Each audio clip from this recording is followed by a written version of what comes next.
Okay, so good morning everyone, especially to you, Sir Mark. Today, we're gonna be talk about the cognitive development. So, cognitive development, it is how we learn to think. So, what is cognitive development? It is how thinking, reasoning, memory, and problem solving develop across stages of life. So, cognitive development is the field of study that looks at how our mental abilities, our thinking, reasoning, memory, and even our problem solving skills change and improve from infancy through adulthood. So, now think of your brain like a constantly evolving computer. Cognitive development is the process of building the hardware. Hardware as our brain structure and installing the ever improving software as our skills and strategies we use to understand the world. So, the cognitive development has a key abilities covered the ability like thinking. So what is thinking? Forming ideas and understanding concepts. So how it develops, shift from simple cause and effect babies to abstract hypothetical ideas, which is teenagers.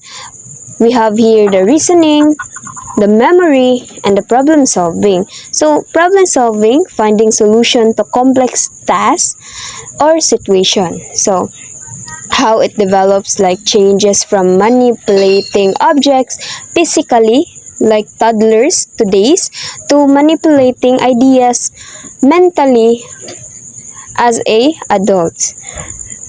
So the key theories of cognitive development has a theories which is we will be gonna be talking today the Piaget and Vygotsky's theories. So these two or the two most foundational theories, which is these two theories explain development from two different angles. One focus on internal stages, which is Piaget, and one focus on social interaction, which is Vygotsky.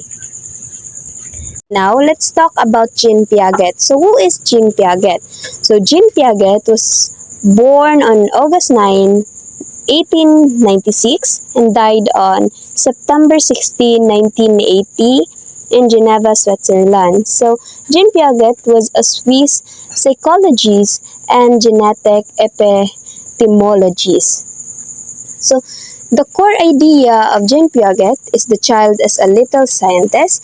Piaget fundamentally changed how we view children. Before him, many assume children simply thought less effectively than adults. Piaget argued that children think in ways that are qualitatively different from adults.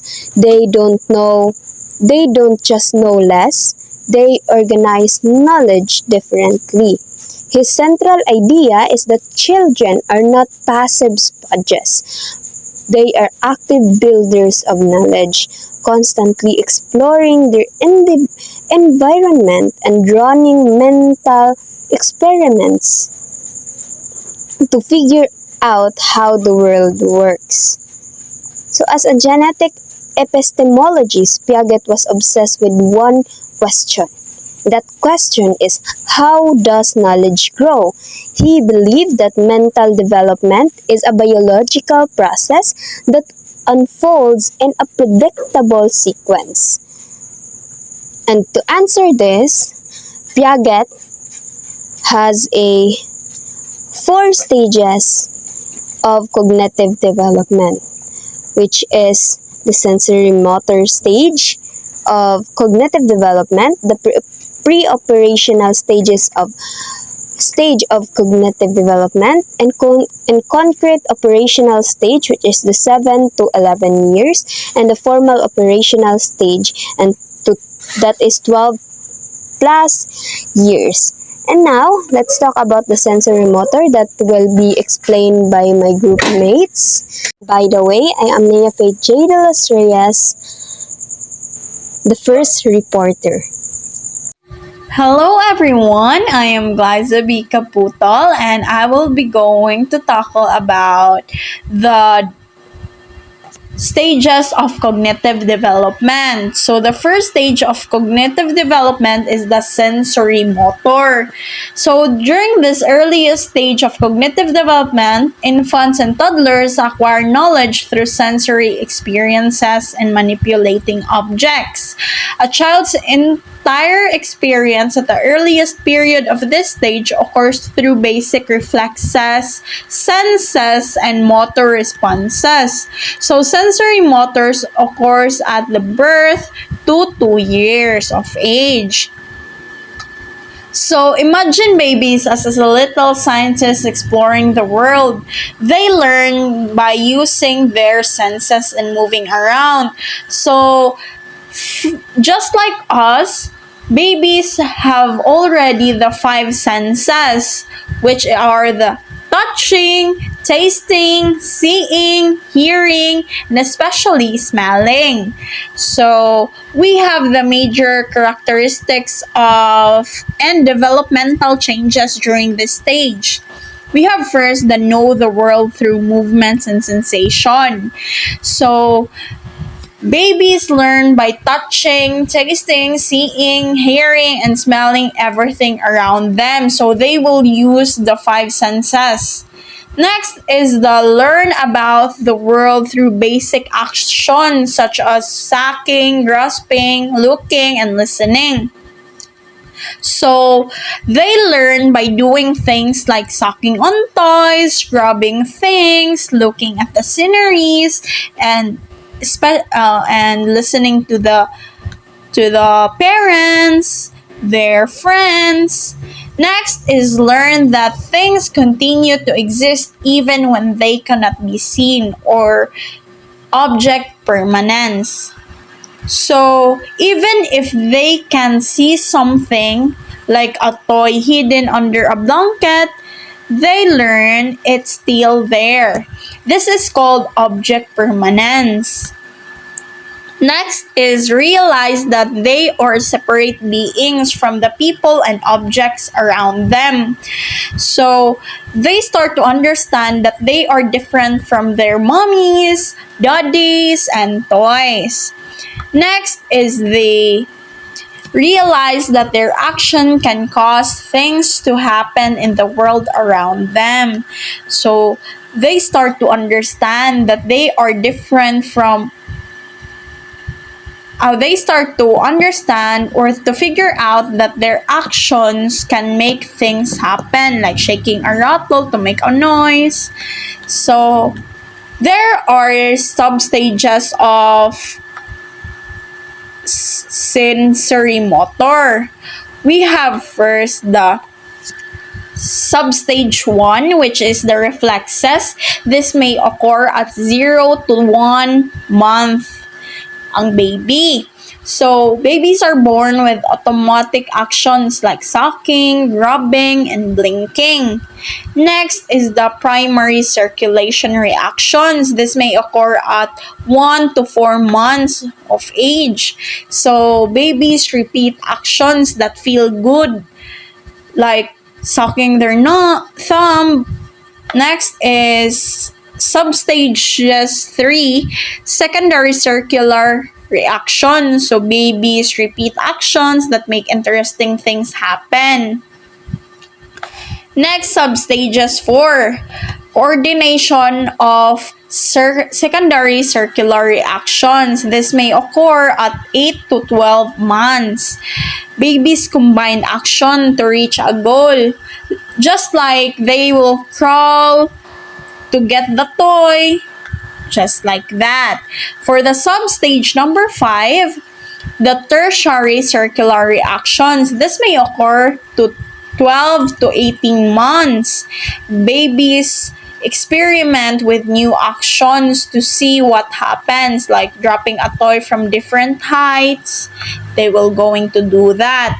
For the last stage, which is the beginning of representational thought, it is 18 to 24 months.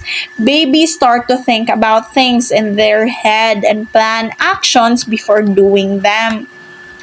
So, ga-start na siya.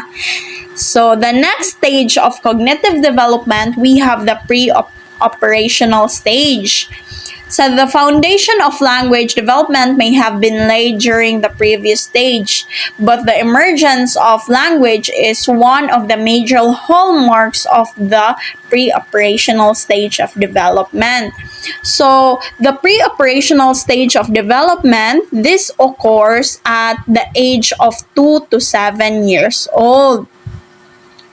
So, this is when kids start to use their imagination and they like to talk more. So, there are also major characteristics and developmental changes during this stage. First, they begin to think symbolically and learn to use words and pictures to represent objects. So they start to use words and pictures to stand for things. Like they might draw a circle and say it's the sun, or they might draw a heart that it represents as love. That is for the pre-operational. Next is the tend to be egocentric and struggle to see things from the perspective of others. So they love talking about themselves and may find it hard when they don't get what they want. So for the last one, getting better with language and thinking but still tend to think in very concrete terms. So they get much better at talking and thinking, but they still understand things in a simple and concrete way. So that is all for my lesson. Let's go to the next reporter. Thank you and hope you understand the lesson. Good day everyone, my name is Hannah Kim Aurelesava. So today we will talk all about concrete operational stage. No? It begins at around 7 to 11 years old. So sa ani nga stage, ang mga bata nagsugod og hunahuna o tarong kanang mga logical sa mga butang na ilang makita or masinati sa ilang palibot, no? From the word concrete. So, some major characteristic and developmental changes during these stages. So, first bullet, they begin to think logically about concrete events, no? So, nakasabot na sila og mga simple na rason, pananglitan kung naay nahitabo nga butang, makasabot na sila nganong nahitabo na basta ilang na experience or nakita. So, for example, kung naay paso nga nabuak, makasabot na sila nga tungod kay natumba or nahulog. So, second bullet, begin to understand the concept of conservation, no? That the amount of liquid in a short but wide cup is equal to that tall but skinny glass. No? For example, kanang ibalhin ang tubig sa taas na baso. Pero katong taas na baso daot man to, 'di ba? Nya ang katong isa ka baso kay wide but short, no? Kung mangutana din ko sa mga bata na pareho ba ang kadaghan, so kasagaran ang mas bata kanang mga 5 years old moingon nga dili na pareho, ti-check tungod kay nag-usab ang porma, usab daw ang porma, while sa kung 7 years old pataas mong pangutan-on, kasagaran mo na sila na pareho ra gihapon, no? Nakasabot na sila nga ang hitsura dili magpasabot nga nag-usab ang kadaghan. And the third bullet, thinking becomes more logical and organized but still very concrete. Ano man, mas klaro og organisado na ilang pangunahuna pero limitado gihapon sa mga butang nga dili nila makita or mahikap. So need pa jud nila makita or mahikap para masabot nila ang usa ka panghitabo or butang. No? Lisod pa sa ilaha nga maghunahuna og abstract sama sa pag-imagine og mga butang nga wala nila makita. And lastly, last bullet, begin using inductive logic or reasoning from specific information to a general principle. So pasabot ani, nakasugod na sila og gamit sa inductive reasoning, no? Gikan sa specific nga example, makabuhat sila og general rule. For example, kung ilang nakita nga ilang iro ganahan mukaw og karni, unya ang iro sa ilang silingan ganahan man pod, ilang mananaon nga ay tanan iro ganahan og karni. Muna ang kiningkuan concrete, diba? So in summary, sa edad nga 7 to 11 years old, ang mga bata musugod og logical thinking, pero mostly sa concrete objects or real situation pa lang. Mga lisod para sa nila nga ang pagsabot sa mga abstract or hypothetical ideas. Sama na sila kanang mga butang nga dili makita or mahitabo lang sa huna-huna. So, when man na nila ma-develop ari na nga stage sa formal operational stage, no? It begins around 12 pataas, 12 years old pataas. So, sa ani nga stage, usually mga lagi 12 years old pataas, ang mga bata magsugod na og develop og deep understanding or thinking, no? Sa kani nga stage, ang mga bata or teenager magsugod na og abstract thinking, logical reasoning, ug kaning hypothetical thinking. Unsa na sila mga butang nga dili na kinahanglan og physical nga evidence or actual nga object. So, for major characteristics and developmental changes during this time, first bullet, they begin to think abstractly and reason about hypothetical problems. No? Dili lang limitado sa katungkuan kay limitado pa man to. Kani nga stage dili na limitado sa unsay makita nila. Makasabot na sila og mga butang nga hypothetical o wala pa nahitabo. Pananglitan, makaunaan na sila unsa kaha kung mahimo kung presidente sa, no? Bisag wala pa sila ka experience nga mahimo presidente, nag-imagine na sila sa ilang future, like unsa ka no kung mahimo kong teacher, unsa ka no kung nag-engineering na lang ko, ay unsa ka no kung nahimo kong artista karon, sikat ka. So next bullet begins to think more about moral, philosophical, ethical, social, and political issues that requires theoretical and abstract reasoning. So, maka-reflect na sila sa mga moral, philosophical, ug ethical nga issues. Unsa man sila, magsugod na sila ug pangutan na silang kagalingon like unsa man gyud ang sakto og sayop. And manuman nga naay mga tawo nga pobre ug uban dato, no? Gikan sa simple nga mga problema, maabot na sila sa mga mas laom pa nga mga issue sa society, no? Dili na kay simple ilang mga hunahunaon, nagkanam-anam na sila ka mature, no? And next bullet, they began to use deductive logic or reasoning from general principles to specific information. Kabalo na sila mo rason gikan sa general nga ideas paingon sa specific nga conclusion. Sa katong una na akong gikuan kay from specific to general, kani kay general to specific. For example, sa ang general principle kay kanang tanang tawo mamatay nya, sila ako tawo man ko. So ang kanang specific nga conclusion na kay therefore mamatay sad ko kay tawo man ko nya, tanang tawo mamatay. So in summary, sa formal operational stage, ang mga teenager mas update na maka-think or maka-analyze na sa mga dagko nga issue. Dili kay kanang mga kuan-kuan ra, no? Sa mga pambata na problema. Nabot na sila sa kanang sa issue sa society. No? General na, di nila specific ilang problema. O kabalo na mo rason gamit ang kanang logic, diba? So, kasagaran sa mga inani nga edad sa 12 pataas, diba?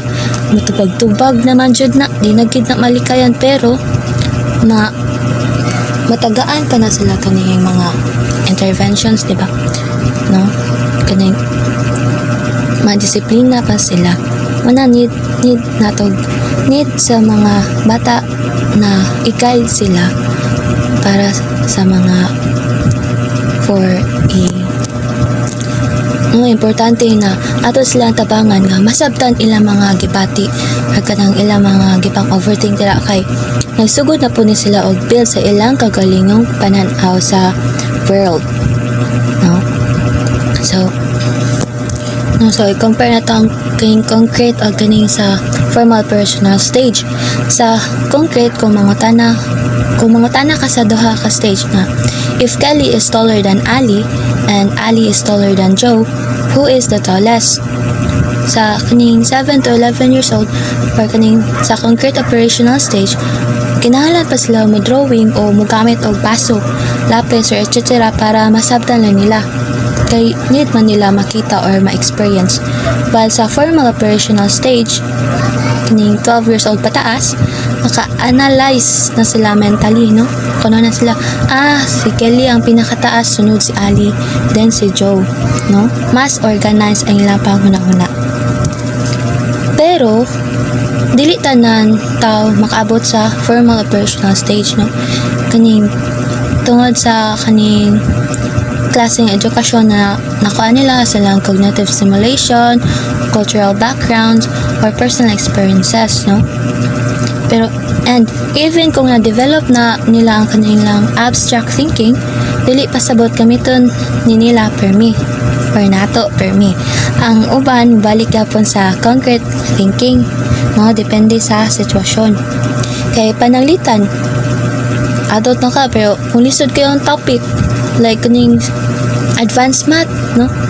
Ikaw ko na yung mag-solve dira sa math sa kanang algebra sa una-una lang, di ba? Di man kaya. So, isahay, magkinahanglan gyapon o kanay drawing o physical model para masabtan. So, that's all. Thank you. Masabtan ra ba? Hope you understand it. Thank you. Good morning, everyone. I'm Iris Flores, the next reporter. Today, we're going to talk about a very important person in psychology, Lev Vygotsky. Vygotsky was a Russian psychologist who lived from 1896 to 1934. He may not have lived long, but his ideas are very important today. Lev Vygotsky was famous for creating the sociocultural theory of development. This theory has one simple main point.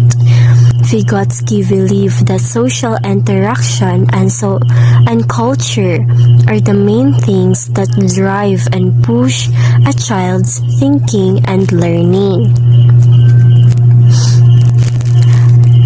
Next is the Vygotsky core ideas. Now, let's look at the three core ideas that make up Vygotsky theory. First, he said learning shapes development. This means that when a child learns things, for example, from their parent or teacher, it actually changes how their brain develops. Learning comes before development. Second is culture matters. Vygotsky believed that the culture a child grows up in, the tradition, the language, the tool they use, is super important. Culture gives children the tools they use to think. Example, A simple example: in one culture, children might learn to use a computer to solve problems, while in another, they might have learned to use a simple abacus or count with their fingers. The tools from the culture change how they think or how the children think. Third, we have the more knowledgeable others, or MKOs for short. An MKO is simply anyone who knows more about the topic or skills than the learner. This example is that this could be an older sibling showing a younger child how to tie their shoes, a teacher teaching a student to read, or even a computer program guiding a person through a new skill. The MKO helps the learner reach the next level. Next is the Vygotsky three stages of speech. Finally, Vygotsky also talked about how a child's speech or language develops in three stages. This shows how we move from talking out loud to just thinking. The first stage is external speech. This is when a child talks to others. Communicate is the most basic way we use language. For example, a child says, "I want a toy," to their mom or friend. The second stage is private speech. This is when a child talks to themselves out loud. They are using language to help them think or solve a problem. For example, a child is building a tower and say to themselves, the blue block goes on the top of the red one. They are guiding their own actions. The final stage is inner speech, which is thought itself. The child doesn't need to speak out loud anymore. The talking has become quiet, fast, and stays inside their mind. This is how we think as an adult. An adult or older child quickly and quietly thinks like, "I should turn left at the next street," for example, while driving. It's all happening as a pure thought, like it only stays on our mind, or it only stays as a thought. To sum it up, or to quickly summarize, Lev Vygotsky taught us that how a child learns is completely tied to the people and the culture around them. We learn by talking, by doing things with others, and by using the tools for our culture gives us. Thank you for listening, and that's all. Okay, and now let's talk about the zone of proximal development. So the zone of proximal development, often abbreviated as ZPD, is the difference between what a learner can do without help and what he or she can do with help.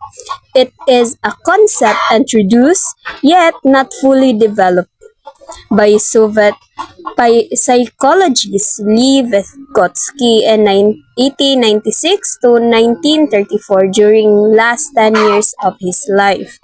So, the zone of proximal development, or also called ZPD, is a core concept from the Soviet psychologist Lev Vygotsky. It is the most effective and powerful area of learning. The zone of proximal development is an area of learning that occurs when a person is assisted by a person with a higher skill set of the subject. So what is ZPD? So the ZPD is essentially the sweet spot for learning. It is the difference between two things, which is what a learner can do without help, what they already know or their current skill level. And the second is what a learner can do with help, what they are ready to learn next, their potential skill level. And also, anything outside of the zone is either too easy and won't promote growth, or too hard and will lead to frustration. The CPD is the place where genuine cognitive development happens. And the more knowledgeable other MTO, this person can be anyone, a coach, a teacher, or another student for any age. So the MTO, so the role of more knowledge other, or also called MTO, learning within the ZPD requires assistance from someone who knows more. This person is called the more knowledgeable other. So the MTO doesn't have to be teacher. They can be a formal, which is the teacher or coach.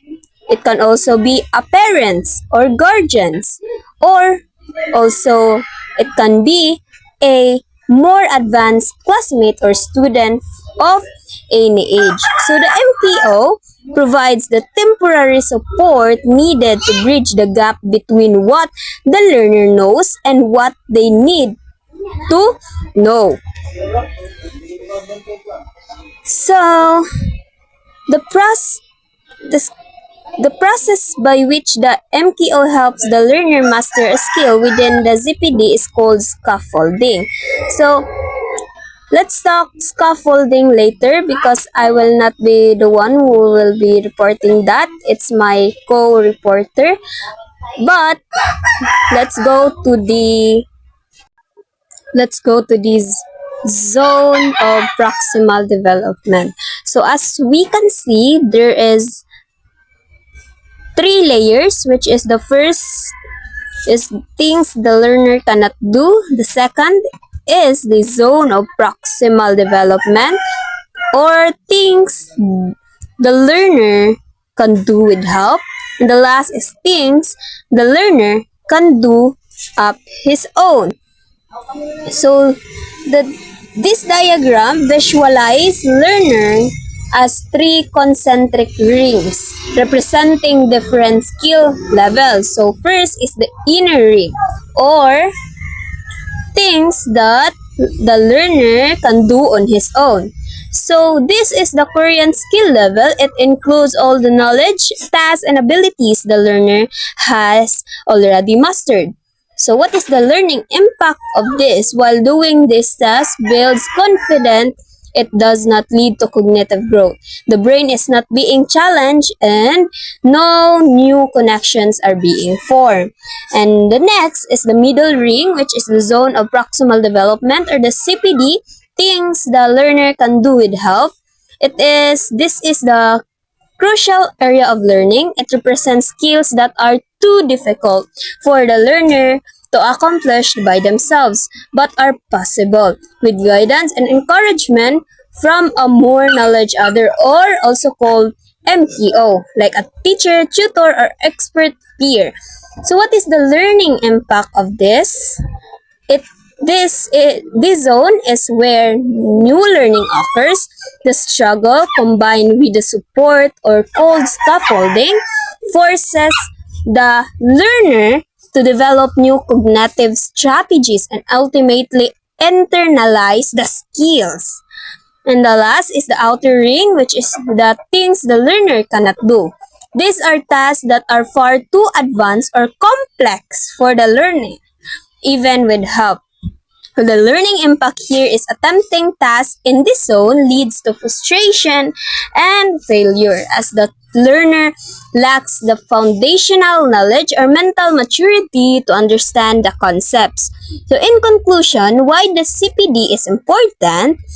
It is the diagram shows that the goal of effective teaching is to target the CPD, which is the middle ring, by providing the right kind of temporary support or scaffolding for tasks in the middle zone, the MKO helps the learner turn what they can only do with help into what they can do on their own, thereby expanding the inner ring and pushing the boundaries of their total knowledge.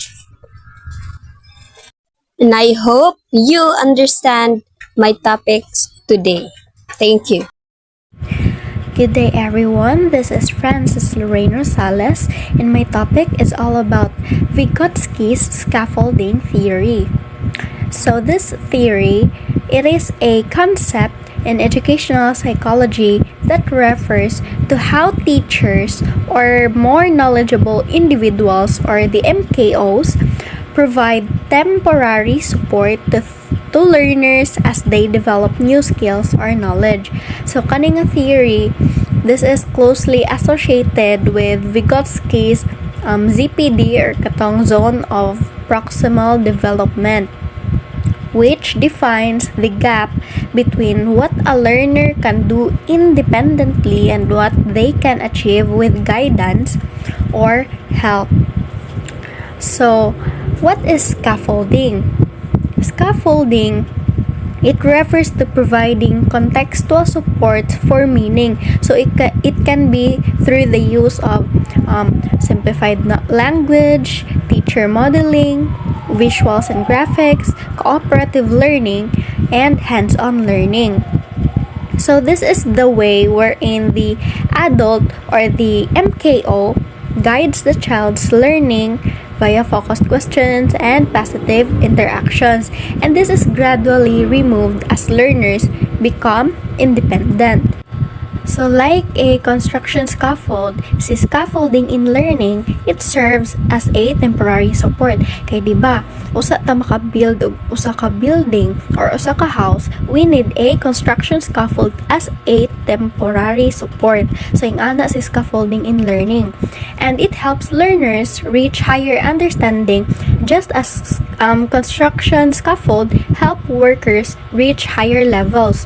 Kay dili man maka-proceed o make sa next na floor if wala si scaffold, construction scaffold.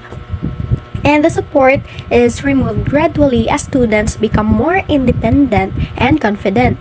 So just like sa construction scaffold po nga, it is removed gradually if naporma na siya or kanang dira nga part is nahuman na.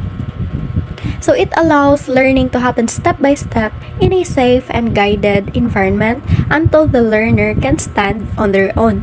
So contrary to popular belief, no, dili si Vygotsky ang nag-coin jud aning term nga scaffolding in the educational context, but iya gyapon yung idea.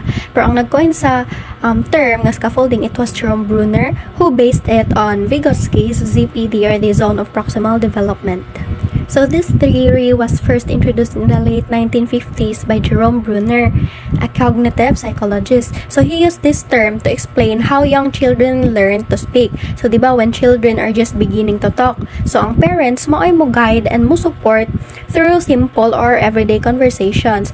Kay this kind of informal teaching man, mao man ni makahelp sa children nga ma-develop ang language naturally. Kay dili man gyud na ingon nga inig first kanang newborn baby pa lang kanang fluent na siya mo kanang speak. So we have 6 types here of scaffolding. First, we have verbal scaffolding, where you use language to guide and support learning. So you can ask questions, or you can give hints, or you can simplify ideas and summarize the lessons. Second is the modeling. So si teacher or si MKO mo show siya or demonstrate how a task is done so that ang students can follow right after. So example, i-show kung unsaon pag-solve sa problem, or i-demonstrate kung unsaon pagtanom, para ang mga students maka-follow dayon sila after, makakita nila or maka-observe kung unsaon pagbuhat. Next is we have procedural scaffolding, where imo i-organize imong learning activities to help students become independent. So you can work them in pairs before nimo sila i-individual. Or you can also use checklists or guides. So imo i-organize imong learning activities so that ang pag-implement nimo sa imong scaffolding is successful. Next is we have strategic scaffolding, where you teach strategies that can help students think and learn on their own. So you can teach them how to take notes or how to use context clues to understand words.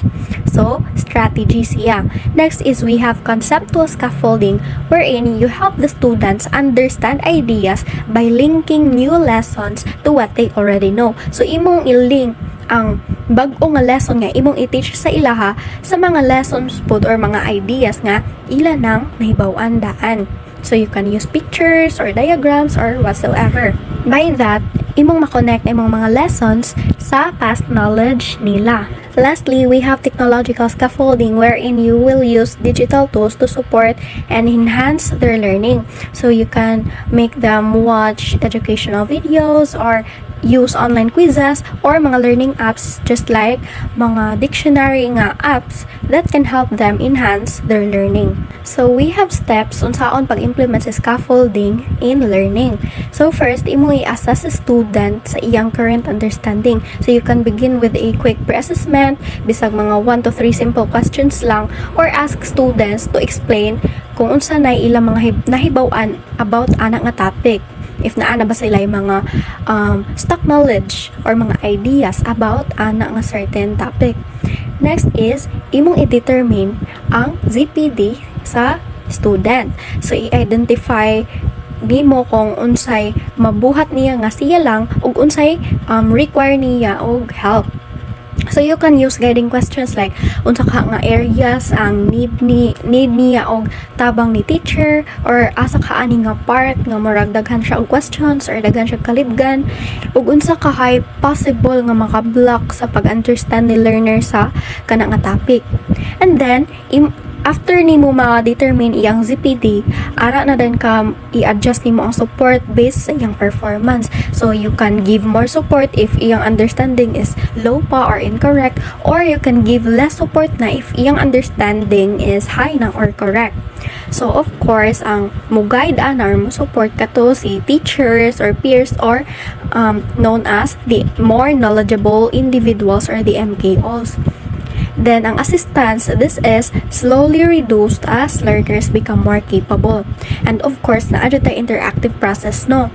Because if there will be no interaction, so dili success ang pag-implement nimo sa imuhang scaffolding. So, mo-involve gid tag mga active dialogue or questioning and feedback between ni teacher o ni learner. And then, mo-encourage jud ta no og independence, kay maka-aim man na siya nga matabangan si learner nga kanang mo perform siya ana nga certain task nga siya na lang dayon, nga dili na siya mag need og help nimo. Of course, naa po tayo limitations of scaffolding in learning and development. First is we have time-consuming process. So, si scaffolding, it can be a slow and time-intensive process, especially if ang kada learner nimo kay need jud nila og individualized support. So, imagine, bisag na alang kay 20 ka estudyante niya, tanan sila kay need jud og individualized support nimo, di ba? Mukaon jud siya og oras. So, it can place a significant burden sa mga instructors or sa mga teachers, and also sa resources. So, possible solution ani, ang teachers, they can save time by using peer scaffolding. So, this means i-allow niya ang students to help and guide each other during activities. So, for example, katong mga advanced learners, they can support their classmates who are still catching up. So, this can not only lessens the teacher's workload, but it can also build teamwork and makahelp siya sa mga students to learn by explaining ideas to others. Next is we have dependency risk. So, ang mga learners, pwede jud na sila nga magsalig na lang gid sila sa imo hangtod sa hangtod. So, kanang makamake man gud ni sa ilaha nga difficult sa ilaha ang pag-transition nga ma-independent na lang dayon sila. So, kaning overdependence, makahinder jud ni sa ilang ability to solve the problem on their own or i-apply ang skills on their own. So, the possible solution for this is you have to implement a structured fading strategy wherein ang level of support is gradually reduced siya as learners gain competence.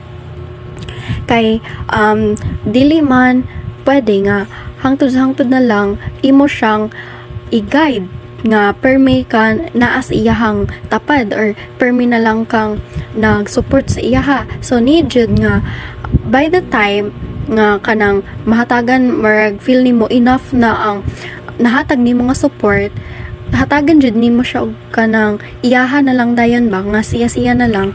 Next is we have instructor skill. So of course scaffolding nag-require gid niya siya og high level of expertise from instructors or facilitators. So kay kaning manggo si scaffolding, if this is poorly implemented, so maka-confuse siya sa learners, maglibog sila kung unsa jud di ay.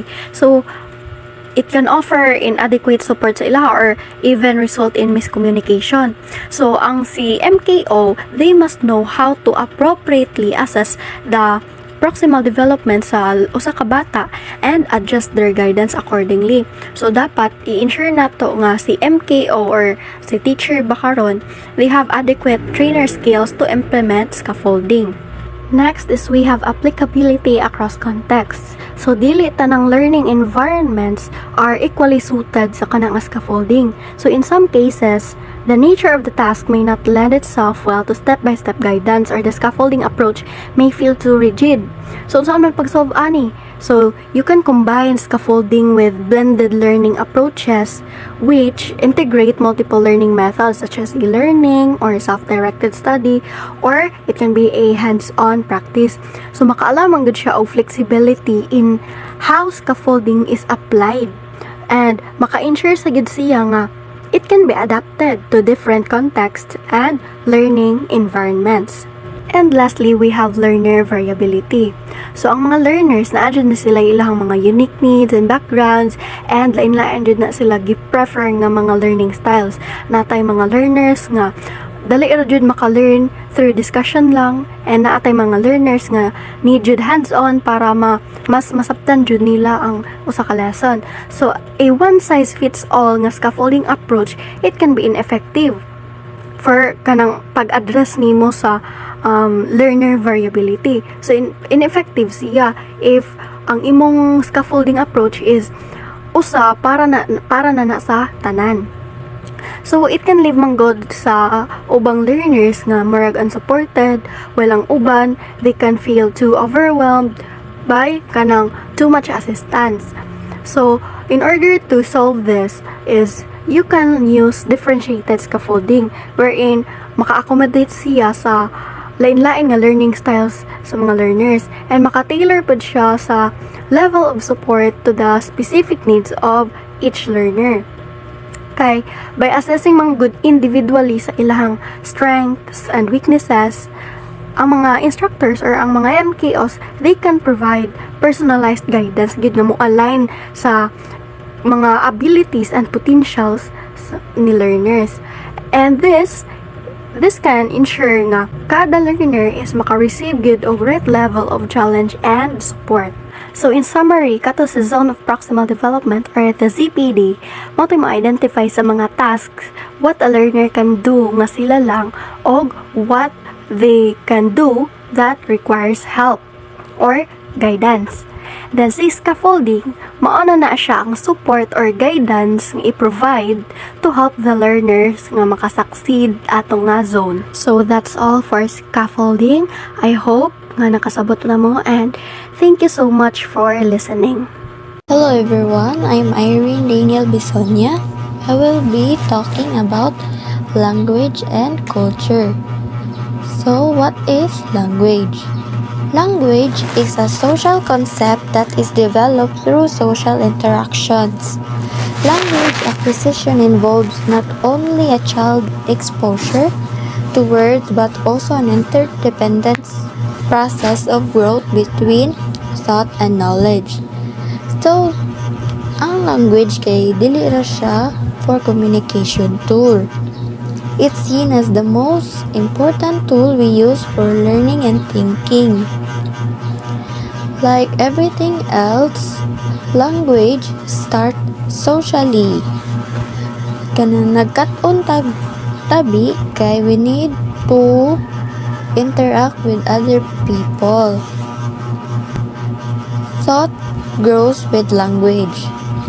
As a child is exposed to language, their ability to think and reason grows right alongside it. You can separate thought and language. They depend on each other. So, dili gid pwede ibuwag ang thought and language kay mao ginay ako nang nagdepend ra gid na sila sa usag usa. Kay without thought, di pud ta maka express sa tuang na feel, and without language pod wala ta kay bawal sa ato itabi. So there are two types of speech. Vygotsky identified stages in how a child uses speech, showing how it transforms from talking to others to thinking oneself. So the first one is the social speech, which is external communication used to talk to others, typical from the age of 2. So ang pasabot aning social speech, regular talking ra gini siya sa this is just a regular talking. External communication used to talk to other people like, I want juice, I want snack. Sabi, murag basic pa nga storya sa mga bata. Kani nga speech. The next one is the private speech, which is directed to the self and serves as an intellectual function, typical from the age of 3. Private speech goes underground, diminishing in audibility as it takes on a self-regulating function and is transformed into silent inner speech. So, ang private speech kay mao na ni nga time nga wala duwang mga bata ila nang ako nang silbi mag-talk sila sa ilang kaugalingon, ilang say it out loud, like if mag-build sila block, diba naman na lain-laing colors, muana na sila nga kuan, this red block goes here, dili pwede dira kay lain tan-awon, and kaning blue nga block kay diri siya, and so on. What akanang dili ra ni siya duwa-duwa for them. It's a tool for thinking and problem solving. They are basically figuring things out and guiding their action with their own voice. So napoy inner speech, which is age 7 plus and up ni siya apply. Silent inner speech na ni siya diring nga speech pasabutan ni kay mga bata nga nidako na kay dili na sila mo speak out sa ilang thoughts while playing. Magunahunan na sila internally. This is the ultimate self-regulation, using an internal monologue to plan, reflect, and guide their own behavior without needing to say a word. So, next one is culture. Socio-cultural theory focuses on how mentors and peers influence individual learning, but also on how cultural beliefs and attitudes affect how learning takes place. Learning is based on interacting with other people. Once this has occurred, the information is then integrated on the individual level. So, culture is all about the idea that we don't learn in a bubble.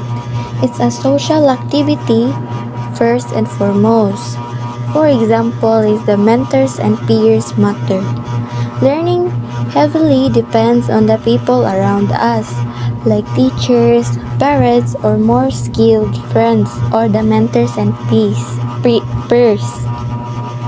They show us the ropes. So, ang culture kay social activity gini siya, like maka-learn kita sa atong parents, sa atong teachers, and sa atong mga friends pod. Like sila na po mo'y mentor sa atong life. Culture also shapes our thinking. The specific culture we grow up in, with its beliefs, values, and tradition, actually dictates what and how we learn.